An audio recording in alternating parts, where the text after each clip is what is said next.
Radio Hindustan. नमस्कार। ये है रेडियो हिंदुस्तान और मैं हूँ आपके साथ आरजे तनु।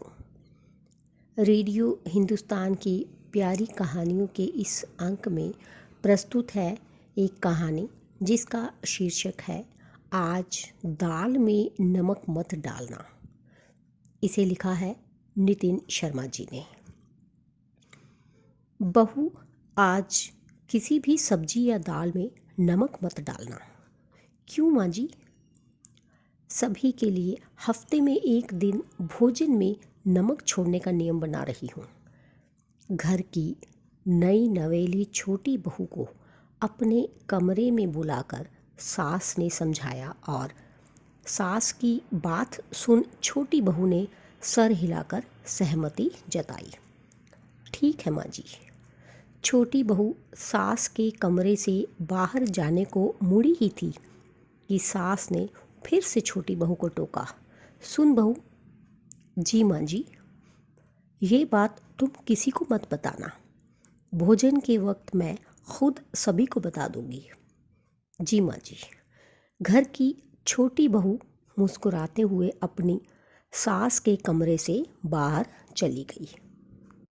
छोटी बहू के जाते ही उस घर की बड़ी बहू ने सास के कमरे में प्रवेश किया। माँ जी, लाइए आपके सर में तेल लगा दूँ। ये कहते हुए उसने अपने साथ लाई ठंडे तेल की शीशी का ढक्कन खोल हथेली भर तेल उड़ेल लिया और सास ने भी मुस्कुराकर उसका स्वागत किया। माँ जी, आपने आज छोटी को अपने कमरे में बुलाया, कोई ख़ास बात थी क्या? अपनी सास के माथे पर तेल की चंपी करती बड़ी बहू ने जानना चाहा। डांटने के लिए बुलाया था मैंने उसे। क्यों? हर रोज भोजन में नमक ज़्यादा डाल देती है। आपने अच्छा किया माँ जी, उसे रसोई नहीं आती, लेकिन ये बात वह मानने को तैयार नहीं। बड़ी बहू की बात सुनती सास चुप रही, कुछ बोली नहीं, लेकिन बड़ी बहू ने अपनी मन की बात सास के सामने रखी। माँ जी, आप कहीं तो मैं फिर से रसोई संभाल लूँ और उसे साफ सफाई जैसे बाहर के काम जो आजकल मैं करती हूँ आप उसे दे दीजिए। नहीं, अभी नहीं, आज भर देख लेती हूँ। सास ने मुस्कुराते हुए बड़ी बहू को आश्वासन दिया और सास की बात सुन बड़ी बहू ठंडे तेल की शीशी ले वापस सास के कमरे से बाहर चली गई। इधर भोजन का वक्त होते ही छोटी बहू ने सभी के लिए भोजन की थाली सजा दी। भोजन का पहला निवाला मुंह में डालते ही सास मुस्कुराई। आज भोजन बहुत स्वादिष्ट बना है। वहीं रसोई के दरवाजे के पर्दे की ओट में खड़ी छोटी बहू को आश्चर्य हुआ, क्योंकि उसकी सास के साथ साथ घर के सभी सदस्य भी बड़े मन से बिना कोई नमक की शिकायत किए स्वाद लेकर भोजन कर रहे थे। भोजन समाप्त कर सास ने बड़ी बहू को अपने कमरे में आने का इशारा किया।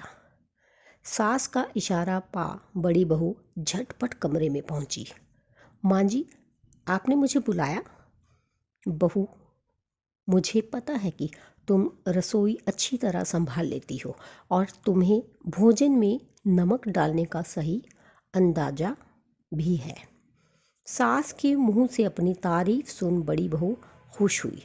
जी माँ जी, लेकिन बने बनाए भोजन में दोबारा नमक मिला देने से स्वाद बिगड़ जाता है। शायद इस बात का अंदाज़ा तुम्हें नहीं है। अपनी सास की बात सुन बड़ी बहू चौंक गई, कुछ बोल न सकी, लेकिन सास ने अपनी बात पूरी की। मैंने छोटी बहू को अपने कमरे में बुलाकर आज की रसोई में नमक डालने से मना किया था, लेकिन फिर भी भोजन में नमक की मात्रा बिल्कुल सही थी। ये सुनते ही बड़ी बहू के पैरों तले ज़मीन खिसक गई। वह सास के पैरों में गिर पड़ी। माँ जी, मुझे माफ़ कर दीजिए। सास ने उसे प्यार से अपनी बाहों में थाम कर उठाया। बहू, तुमने अपनी गलती मानी, यही बड़ी बात है। लेकिन फिर भी मैं आज से घर के कामों के बंटवारे में एक संशोधन कर रही हूँ। बड़ी बहू सर झुकाए खड़ी रही, लेकिन सास ने अपना फैसला सुनाया। आज से तुम घर की साफ सफाई के साथ साथ रसोई में जाकर भोजन बनाने में छोटी बहू को मदद भी किया करोगी, ताकि वह तुम्हारी तरह नमक का सही अंदाज़ा सीख सके।